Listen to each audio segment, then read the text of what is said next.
Hello everyone and welcome back to Let's Play Super Castlevania 4. In the last part we did a majority of the final stage, fighting Slogger and Gaibin in the process.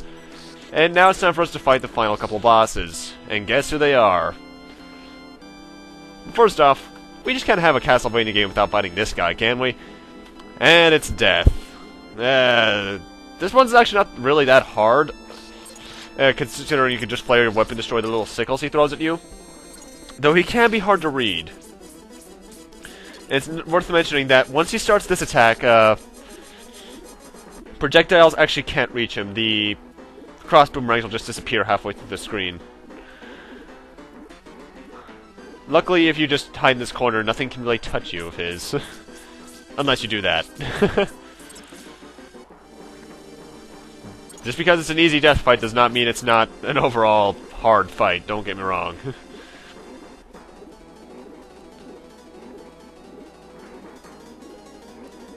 Listen to that guy on the piano. Later on, when he gets lower on health, he actually has another attack besides the sickles and the weird scythe throw. He'll actually do a swipe throughout the entire screen, but that's only when he's lower on health.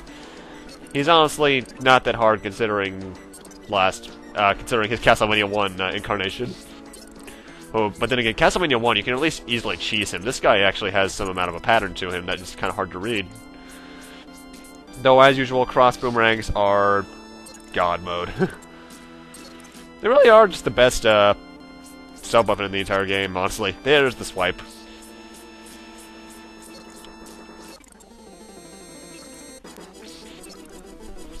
And yeah, you might have noticed that title clip about maybe a minute ago. That is because this was 2 separate recording sessions. And Death's gone. See you next game. And now the ceiling collapses beneath me. Or above me, rather. And we get this really eerie sounding song for the final climb up to Dracula. But first, little secret on this next screen right here. Jump right here, and you fight a hidden floor. And if you go all the way to the right, all of the turkey and hearts! And if you have died, actually, you'll actually get a whip power upgrade there as well. Got a moonwalk up to victory. I do love this song, I gotta admit, though. Really atmospheric. Got your final candles with hearts in them if you don't have enough from that thing as it is, because that little secret will actually max out your heart counter, so yeah. And now it's time for the final boss against Igor. Oh man, that'd be actually kind of funny if they did just pull the fact that it was someone else, not Dracula, the entire time. Dracula, very similarly to his Castlevania 1 counterpart, will shoot the 3 fireballs of doom at you, except it comes out as 1 fireball, and then when you hit it, it'll split into 3, which you can easily dispatch with your flailing whip. However, if you jump above it, it'll split into 3 and head up, so make sure you hit it before you jump, because otherwise you're going to get hit. Like that. Cross boomerangs are a good way to go against him, but he's honestly not that hard overall. He also has this little spread attack, which you can dodge just by ducking, although it drops meat every now and then, oddly enough. And then his final attack, that is this little fire demon thing. Those heads you can hit down, they'll still cause fire, but the fire will always spawn beneath them. And that is deceptively hard to dodge, believe it or not.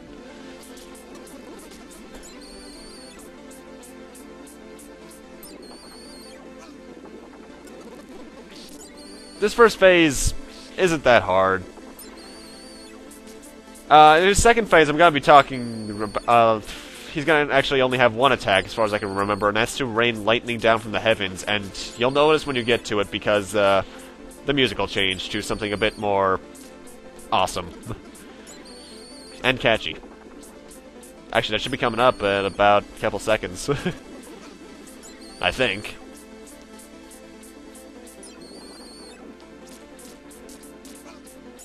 You know, Dracula, you ever get tired of just teleporting around? You've been doing that for years.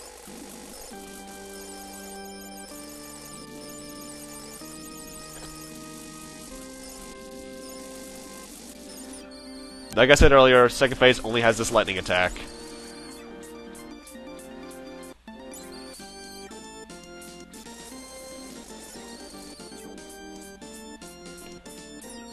Yeah, Simon's theme. Sorry, I always get I just love the way this plays. Also, one weird difference is, during this phase, Dracula's sprite actually changes. He's missing his hair.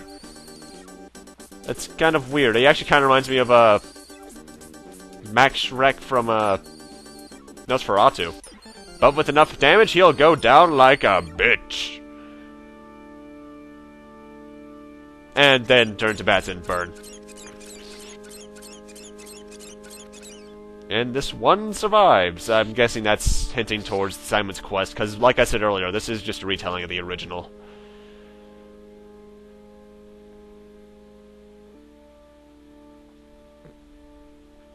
Last thing to do in the game is grab the final Orb of Justice. And we just beat the game, folks.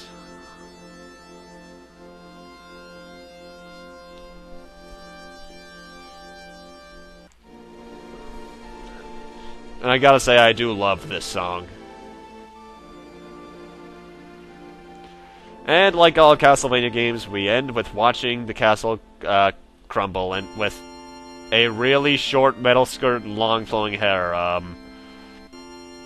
Okay then. Wow, that looks lazy. Also, my whip was not leather, it was metal. I had power-ups still. But yeah, everyone, that was Super Castlevania 4. I hope you enjoyed it. I definitely did. A lot of people find this to be their favorite Castlevania game, and I can see why. It is fantastic. The soundtrack, while not as catchy, is really good. The control for a Castlevania game, classic style at least, is absolutely beautiful. And it's overall just an overall, huh. And it's just a really fun game to play. There are so many ways you can actually tackle some of these bosses. The cross boomerang is just my preferred way because you can get a lot of hits in. Unless you're fighting this guy, in which case the dagger.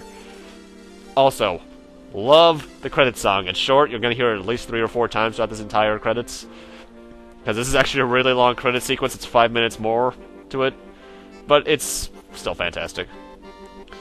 But I gotta admit though, while I love the game overall, I find it kind of overrated. It's fantastic, don't get me wrong, this is my 3rd favorite classic Castlevania game, but I, for some reason, have a soft spot for the first one, and I just find Rondo of Blood more fun to play for some reason. In terms of what I'm gonna do next with Castlevania, I'm either gonna replay Castlevania 3, still with the Japanese version, sorry to those who want to see the English dialogue for the game, I'll edit in all the endings though.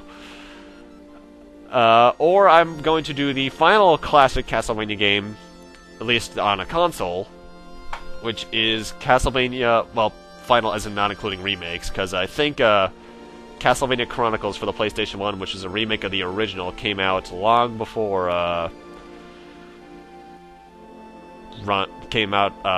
Rondo of Blood, rather.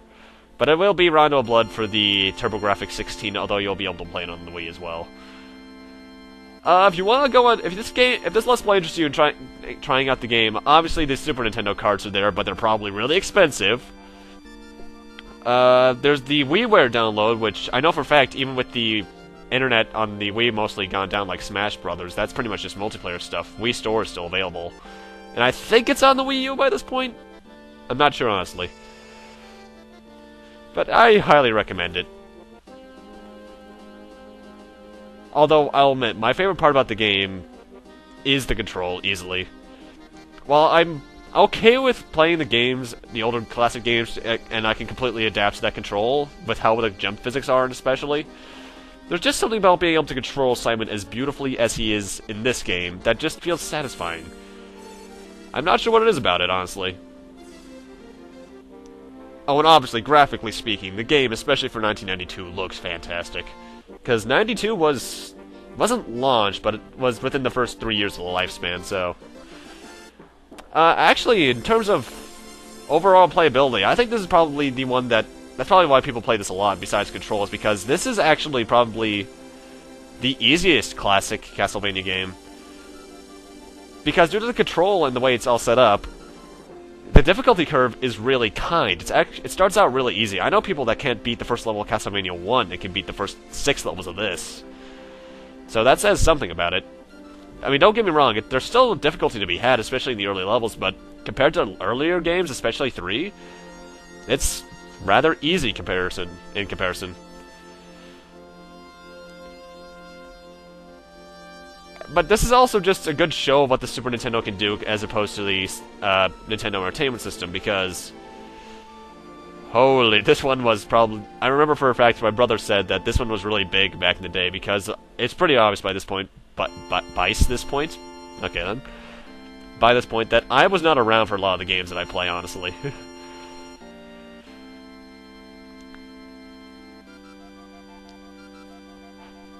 Also, there's something about the stage design in this game that just makes it feel overall easier, because there's not as many instant death opportunities, there's not many spikes, there's not that many instant death bottomless pits.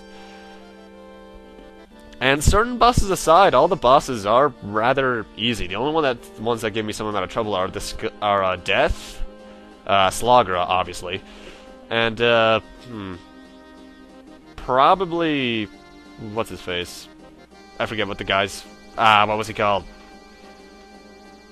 The dragon thing. That guy gives me trouble every now and then. The second stage boss, either way. Or no, third stage, because second stage was Medusa. Also, really, keep in mind Slagra and Gaibin. You'll be seeing them again later on the PlayStation. Actually, speaking of PlayStation, I just reminded myself about Castlevania Chronicles, even though I brought it up earlier. I really should do that at some point, because while it is just a remake of the first game, the soundtrack alone is worth showing off, and so is the arrange mode. Maybe let's look at it at some point.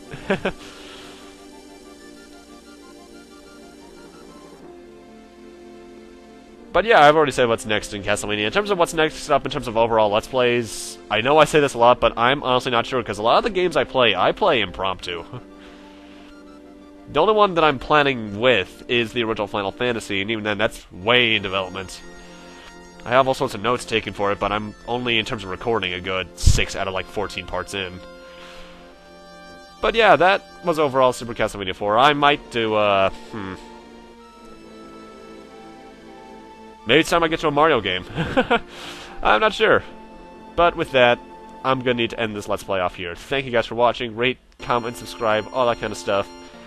And I'll see you guys in the next Let's Play, whatever that may be. It probably will be a Mario game. And I can't believe we'll talk through all those credits without actually finding something not to talk about. Huh. Cool.